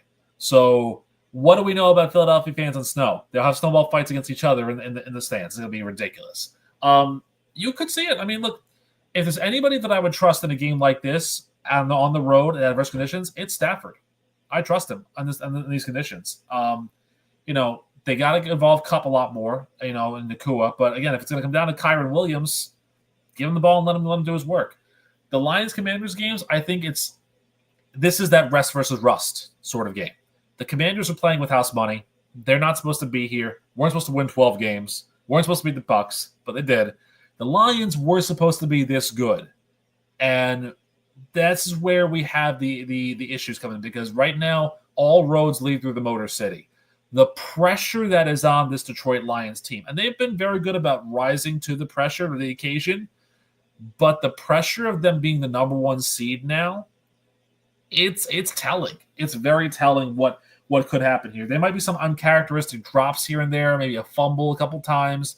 Again, keep in mind this too. They're using a rookie kicker. This is his first real big game. I don't care if you were in the XFL championship game. That doesn't count for anything, all right? This is the first big game for Jake Bates. So there could be some butterflies. There could be some nervous moments here. Do I think the Lions will probably get over it right away? I do, but I don't. What I don't know is, in my heart of hearts, if by the point that they get over it, will the Commanders be too far up in front for them to play catch-up? The Lions have a very good offense to do so, but one of the things that's haunted this team over the past couple of years is that when that defense is bad, they give up a lot of points. And the Commanders' offense can score a lot of points. So it's interesting. The dichotomy of it is very interesting on both sides of it. So there's a potential. I think you could see two upsets here in the NFC as well. It's possible. First off, real quick, put the respect on the name for all UFL team 2024 former Michigan Panther, Jake Bates. Well, I said XFL, not UFL, so that's fine. It's okay. Well, so yeah.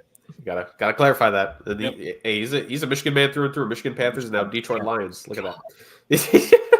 All right, Bars, what do we make of the NFC side? Before you go, Michigan Panthers are literally the store brand of the Detroit Lions, if you think about it. Aren't they kind of like even the store brand for the Michigan Wolverines at this point?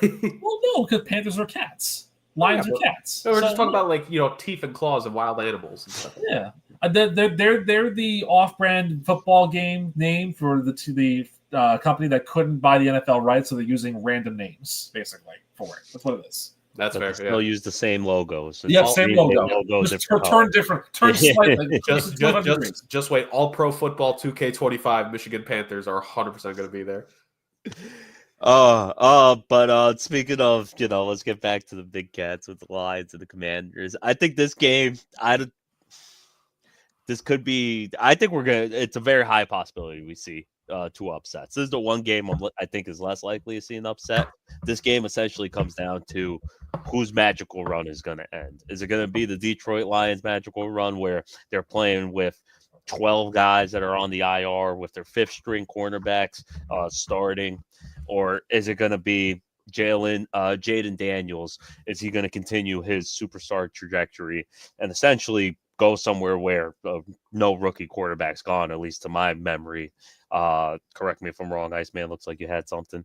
Maybe Russell Wilson, actually. I could be lying. I think he made it past the divisional round. But either way, back to Jaden Daniels. You think I'm going to give Russell Wilson any credit, even if they did?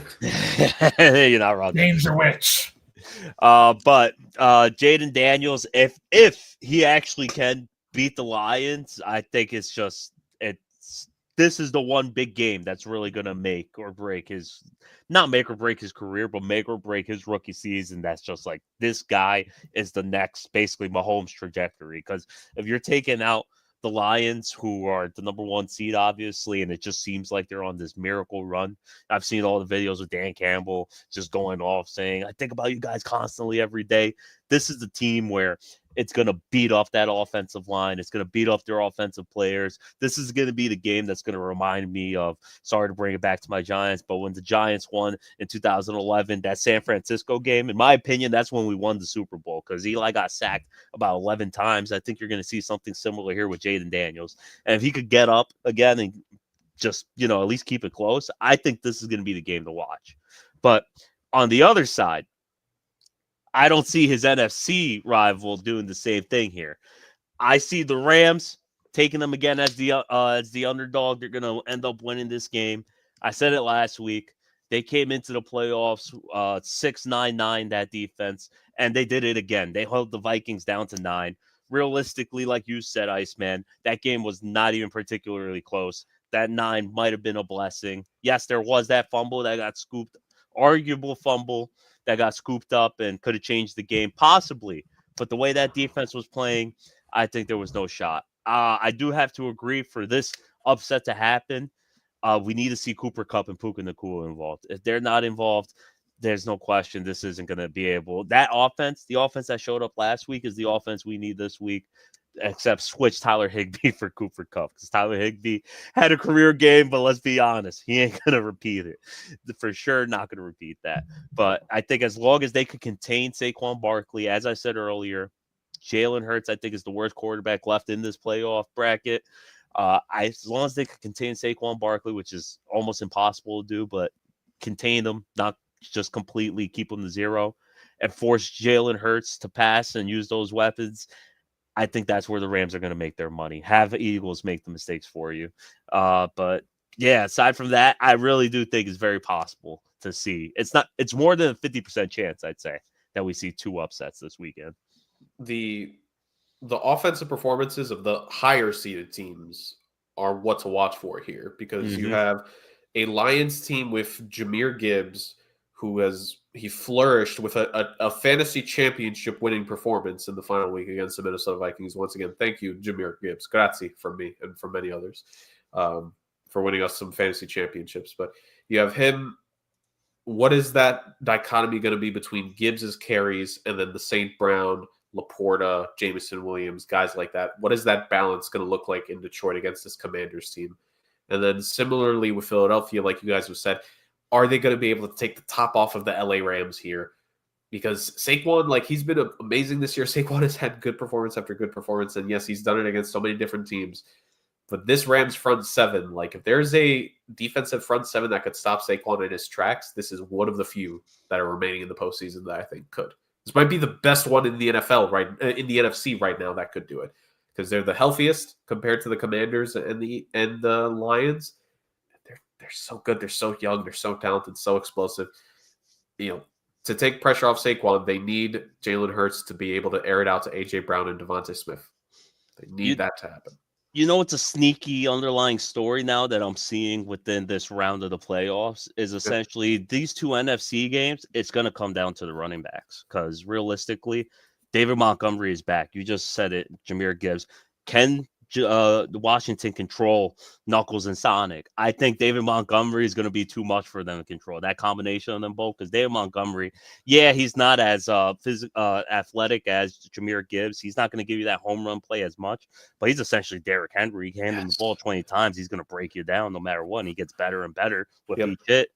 You look at it, like I said, on the Eagles side, it's up to Saquon Barkley. Question is, can he do it? He hasn't played a playoff game since what? 2 years ago, but still, he's rarely made it this far and had this many carries in the season the way the Eagles just carried him. Look at the Bills-Ravens. We just said it. It's up to those 2 running backs who could do it. Look at the Chiefs-Texans. It's up to Joe Mixon to see if he could beat the Chiefs. I mean, this is the round right now where the running backs can make all their value back. I think it's pretty amazing. Yes, I love it too. By the way, two notes real quick, just for what we were bringing up here. Russell Wilson did not make it to a conference championship game in his rookie season, lost in the divisional round back in 2012 to the Atlanta Falcons. Fraudulent. That's the first note. Well, from day one, man, obviously. And then the second note is what Bars was mentioning about, Jaden Daniels. It could be very interesting. Jaden Daniels would join a very small list of rookie QBs here to make it to a respective conference championship game. That list is the following: Sean King with the Tampa Bay Buccaneers against the Rams in 1999. And Rick is laughing because it was not an easy one for Sean King. He threw 2 interceptions in that game in a loss to the greatest show on turf, Rams. 2004, Ben Roethlisberger, 41-27 loss against the Patriots. 2 touchdowns but 3 interceptions. Joe Flacco in his rookie season, 23-14 loss to the Steelers. Mark the Sanchez, 30-17 loss to the Colts. And then Brock Purdy a couple years ago against the Eagles. If you've picked up on a trend there, a rookie quarterback has never made it to the conference championship game and won it. This never happened for any of those guys. So if Jaden Daniels can upend the number 1 seed Lions, he's literally going against the history of this league. That list just starts off so fraudulent, and it gets better by the end. But it didn't get better. Like Sean King is the first one to do it. And that was back when they were in the NFC Central, because that was back when it was 3 divisions. Oh my goodness. Oh, that's funny. That's the laugh that I needed. So there it is. Yeah. So as I give that, boys, let's put it down, pen on paper or words into the electronic devices that are transmitting sound into the people's ears for us. Official divisional round predictions. Podfather, we'll start with you. Texans, Chiefs. I am going to say I want to go with America here because I think America wants the Texans to win this game very badly. I think we're tired of the Chiefs over and over and over again. But I don't know if they have enough. I think they can get to Mahomes, but I wonder about there being too many undisciplined fouls here. So give me the Chiefs to cover and win on a late touchdown, making like an 11-point game. Yeah, I think kind of like what happened last time where it was a close game, and then right after the Texans got a touchdown to make it a 1-point game, the Chiefs scored right away, and that kind of ended it. That's what I think is going to happen here too. So give me the. I don't like it, but you have to pick things you don't like sometimes. So give me the Chiefs. Bars, you shaking your head a lot there. You know, Podfather says he doesn't like to see it. Chiefs, he's tired of it. I'm not. Show me history. Make the 3-peat. I'm taking Chiefs. I'm switching my stance, though. Now that he's saying Chiefs are covering, I'm going to agree. Chiefs are covering. I got a line at 9.5. I completely forgot that argument, rest versus rush, Jurg. Let's look at the real stats here. Andy Reid, he's like 95% chance, 99% chance of winning whenever he has a bye week. So give me the Chiefs. One thing to point out, Patrick Mahomes has never lost before a conference championship game. Every single year that he has begun the season as a starter, he has never, ever lost before the conference championship game. Also, don't forget, 5 years ago, the Texans went to Kansas City in the playoffs and led 21-0, lost 51-31. Yeah. This Chiefs team, that was the game where they ran out of fireworks in the arena because they scored so much, didn't they? Yeah. Yep. Marron. Dude, insane. Marron, to say the least. All right, let's go with the other AFC game here. Podfather, once again, we start with you. Ravens at Bills. Like we've said, these are 2 quarterbacks. These are 2 franchises. Yes, the Ravens have a couple Super Bowls, but recent playoff history has not been kind to them. These are 2 teams that have playoff demons to exercise. Only one of them will get the chance to do that past this week. Who is moving on to the AFC title game? It's so tricky. Really By the way, real quick for me, I Chiefs over Texans. I realized I never gave my pick. You didn't say it, but we all knew it was going to happen. You picked to be an AFC South team never happens ever. Yeah. You know what? Look, Derrick Henry just plays a phenomenal game, man. And it's going to be the AFC title game that nobody is going to really know what to think about because it's going to be a repeat from last year. I think Buffalo's going to go in with a lot more questions next year than I do because they're not making it. They're not winning this game. Give me Baltimore. Give me Baltimore and give it to me. I don't want to say comfortably, but it's going to be a close game, but it's not going to be that as close as the score predicts. I think it's going to come down to like a 3-point game, but Buffalo will score a touchdown at the end, try the onside kick, and fail. So give me Baltimore here. I wasn't ready for that. No, I'm actually shocked. I thought he was going to go Bills. Give me Bills. I said it earlier. I have to work on my guest appearances because I keep giving my picks when I'm giving my breakdowns. I can't help it. Gabe's a pick 'em, but give me the Bills. I got to agree. It's going to be close, but I think Derrick Henry is going to kill the Bills, but I don't see a way that Lamar could get himself involved in the game if there's no Zay Flowers. Yes, You got Likely and Andrews, but at the same time, I feel like the Bills are they're more at depth or more built to cover the tight end than the Steelers were. Aside from that, give me Josh Allen. They play in Buffalo. This is their home. This is their territory. They know exactly how that snow is. As you guys said, James Cook, Josh Allen combo is just too much. So give me Josh Allen, and I think the questions for Baltimore start up again. They've lost in the open snow before, Bars, because a couple of years ago the Bengals walked into Buffalo and upset them. And you had Bills players on that team saying, "Well, if it wasn't snowing, we could have won that game." So, but how many times has it been a rematch in the season where the Ravens blew them out? That's just father right there. I mean, if I'm personally on the Bills, I'm ready to just get my revenge. So let's see. This is the game of the week, in my opinion, right there. Very much so. It's scheduled last for a good reason. Because, I mean, today we have the number 1 seeds playing, and then tomorrow we have like the number 2 seeds. So Bars, can I contribute to your betting potential? Let's hear it. Anthony Miller anytime touchdown. Anthony Miller anytime touchdown. Well, Bars looks up those odds. Yep. I'm going to go with the Ravens over the Bills here. Derrick Henry has proven one too many times. Derrick Henry has waited to get back to this point. And I don't think he's going to waste any time here. I think it'll be a close game, but I'm expecting Derrick Henry to have it won't be a walk-off touchdown like overtime, but like seal the game type touchdown from Derrick Henry. He wants to get back deep in the postseason. Dude's career was wasted in Tennessee. He wants to actually get to some legitimate postseason football. And he knows that he can do it very much so. So I have the Ravens over the Bills in this one. Let's move over to the NFC side of thing, and I'll let our guest make the picks here for each of the games first. So let's start with Commanders, Lions. Bars, who we got? Will the 1 seed prevail, or does the Jaden Daniels miracle rookie run continue? Anthony Miller, 2,500 is the odds. But sorry, which game was this? Lions Commanders. Yes. So I think they're on the magic run. I've said it many times before. I don't want to say hopefully the kid proves me wrong, but I'm going Lions. Am I going Lions to cover? No, I'm going Commanders to cover. But Lions 100%.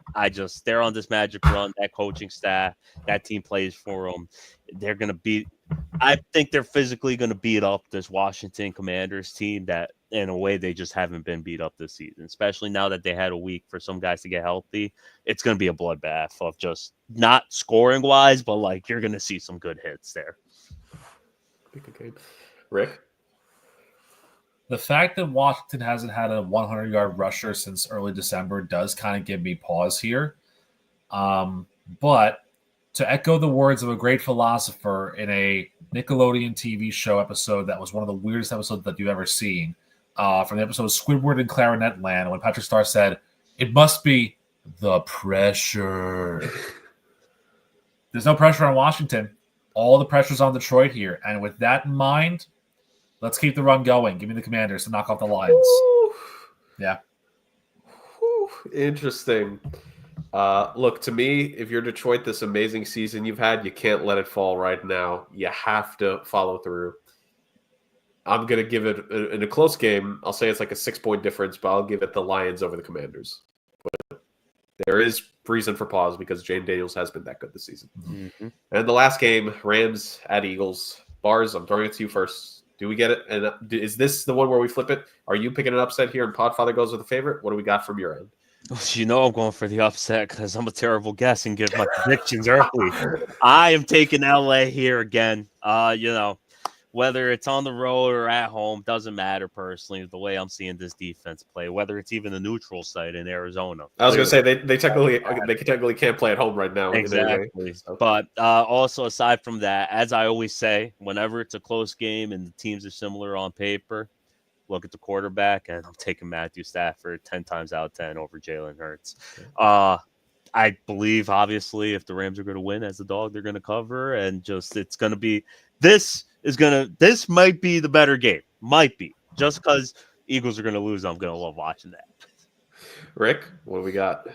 Bars also, by law of being a Giants fan, can't pick the Eagles for any particular reason to advance further than one round in the playoffs. It's just the NFL charter. He can't do that. So he used them as pick last week for picking the Eagles over the Packers, even though he didn't want to, and he didn't pick the Commanders 2 weeks in a row. So he's He's staying true to his fandom here. This is going to be a positive, really interesting scenario because I believe the Rams are going to knock off the Eagles here because I think they're just a more complete team. But where are we hosting that conference championship game if it's Rams Commanders? Because you can't go back to LA now. You're going back to Arizona for it? Probably. And then if they win again and they go to the Super Bowl, is California just going to annex Arizona so the Rams can have home games all the time in Arizona? Is that what's going to happen here? Probably. But in truth, I think the Rams defense is young, hungry, talented, and they're not going to mess around. This is Greatest Show on Turf 2.0, but the inverse. Because greatest defense on turf. We talked about in the draft mock draft episode how good Jared Verse was going to be for this Rams defense, but I don't think we said he was going to be this good. Braden Fisk has been phenomenal. Byron Young, really, really good. This Rams team, top to bottom on defense, nightmare matchup. And the Eagles, again, if all was well, if the Barkley is able to run all day, they might be better. But again, Jalen Hurts has to throw the ball sometime, and there's a lot of questions that I think we have about his throwing ability to these receivers right now. Yep. So, yeah, give me Stafford. Give me Stafford going back to the conference championship game. Yep, Rams defense is built for this game. I'm also picking the Rams with an upset here. This is a team that's ready, although I will say Devontae Smith X factor because he is actually second in Eagles playoff history of career receiving yards, I believe. So that's not really saying much, though. Who's first? Terrell Owens? I was going to say, yeah. Hey! First off, put Harold Carmichael, Vince Papali. It is Harold Carmichael. Okay, so there's that. All right, ladies and gentlemen, those were our division round predictions. It's almost time to sign off. But before we do, of course, you guys know it's time for the greatest segment in show history. Podfather, close us out, take us home, and we know you're going on the road after this. I am. So I could not be happier, by the way, with my honorable mention this week. Good damn riddance to TikTok. That's all I got to say about it. I'm sorry. If you think it's a good thing for you, you're wrong about it. It's one of the worst social mediums that's out there. It gave us Charlie D'Amelio. That's all you need to know about it, how bad it is. You're not going to join Red Note, Rick? No, absolutely not. I prefer to join the club that's off the radar and off the grid. You know, I don't really do social media. I hate it personally. So I don't need more of those in my life. Number 3, speaking of social media, the new trend that's out there right now, tap, hold, and load in 4K. Doesn't do a damn thing for me. Your pictures are still the same on my phones. Maybe it's my phone's the problem, but I don't. Why am I tapping and holding a picture and then saying load in 4K when you're wasting my time in doing so? Like, you know, if it's like the stars over the Grand Canyon, sure, fine, I get it. If it's like a picture from the ISS, great. You know, I'll take the Earth picture that's a little clearer. But if it's the Durham Bulls baseball field on a random Wednesday in August in the daytime, I don't care for that. I don't care for any of that stuff that's gimmicky. And that's what this is. It is a gimmick. It is classless. No thank you in my book. I'm not holding or loading anything in 4K, 8K, 7K, 92K, 24/7, 365, I-95, European Intercontinental Champion. None of that nonsense. Get it out of here. Number 2 for me. I'm not really going to be currying any favors in Kansas City, even though I picked the Chiefs here. But Patrick and Brittany Mahomes, they celebrated the birth of their 3rd child this week. Golden is the child's name. So they have 3 kids, Golden, Sterling, and Bronze. Now, let me say this. If you were playing an Olympic sport, those names would make sense. I get why you can't name the kids Silver. Sterling is fine because Sterling Silver makes sense. But you're not playing an Olympic sport. You're playing American football. And incidentally, to further note this, names are going down the tubes. I'm sorry. It's just, you know, there's an Instagram like account that does, you know, how kids will be named in 2035 or whatever it is. And like there's one that does, you know, Halloween themed names or Christmas themed names. And there's one that's like, you know, JA apostrophe KWEST. And the guy's like, and the guy's like, it's your question. Like, come on. Stop with the stupid names. Get me the name book, get your names in the name book, and then we'll talk later. All right? If you're picking up random words, you don't deserve children. They should be taken from you by force. I'm sorry. That's just how it is. Number 1, speaking of taken by force, what in God's name are we doing wrong in our society? We are 3 hardworking individuals. And I understand that this guy's a hardworking individual too. But how is this money that this guy is getting reasonable? I understand he's a very good, skilled person of what he does, but it's ridiculous. I'm talking, of course, about the Erling Haaland contract from Manchester City, which if you didn't see it, it's 9.5 years, and it equates to, bars, hold on to your seat and hold on to your butt, $610,000 a week for playing football. The European kind. $610K a week. I want that owner to pick up my company and buy them and pay me $610K a week. What nonsense is this? The contracts in sports, if you deserve your money, great, but the contracts are ridiculous, especially now that the Dodgers picked up Sasaki and they have now all the Japanese pitchers, which, by the way, they're over their quota for Japanese players on a roster. I think it was written in the MLB charter by FDR and Kennesaw Mountain Landis. It has to be 2 only. It can't be more than 2 Japanese players on your roster. They have 3 in the rotation alone. You get out. But also, all their deferred money, like, you're not paying billions of dollars. And here's the other note on that. Here's the other side on that. How about you take all that deferred money that you owe these guys and pay towards wildfire relief efforts, Dodgers? $2.5 million is all you're willing to give with the rest of the SoCal sports franchises? Look, I'm not disparaging the Sparks or Angel City. I know that they don't have a lot of money in their coffers to be able to help out. Phenomenal. Love it. But Dodgers, Rams, Kings, even my Anaheim Ducks, you guys can afford to give more to help out with the wildfire relief efforts. $2.5 million between all of you, or each of you combined. You can do better. Stop deferring money to the Japanese baseball players who will break down after 5 years because you know it's going to happen, and instead shore up your community instead. It's ridiculous. It's nonsensical. And Erling Haaland, give me your damn money. You deserve it, but I deserve it too. And I'm going to split it up immediately amongst my friends. But what do you do with $610,000 a week? I want to know. What is your plan? Like, are you just going to go every single week to a damn exotic car dealership and buy 9 cars a week? Like, that's ridiculous. You're not driving all of them. So what do you do with that money? Now, I get it. He's Norwegian. He'll probably invest it smartly. Fine. But, like, if this were an NBA guy, it would go down to wherever the clubs are in Hotland, and you know it wouldn't come back to you. So, like, I'm just tired of so much money being thrown around for no real good reason. I know he's a good player. Don't get me wrong, but $610K a week for 9.5 years. Do that math. It's absurd. And this is also a contract extension. It's not his original contract. It's an extension on top of the contract he's already being paid for. Wow. Don't forget they paid a $60 million transfer fee to get him from the German Bundesliga. So this guy's made of money. This guy is made of money, man. And yet, Man City's still behind Barca and Juventus and all of that in the European Cup leagues because, you know, they're not great. And speaking of Barca, let's shorten that to Bars. Because thank you, Bars, for joining us on this week's edition of the Sports Agents of Chaos podcast. Thank you, everyone, for joining us here. We recap the wild card round in the future for some of those losers. I'll just call them losers. Yep, they're losers. That's right. Just some of those losers. We went to the divisional round. We broke it down. We gave our predictions. Next week, we will do a very similar thing. We'll kind of break down what happened in the divisional round, what went right and wrong in these respective games, and we'll give you our conference championship game predictions as we head very much closer to the superb owl. Thank you so much for joining us on another edition of the Sports Agents of Podcast.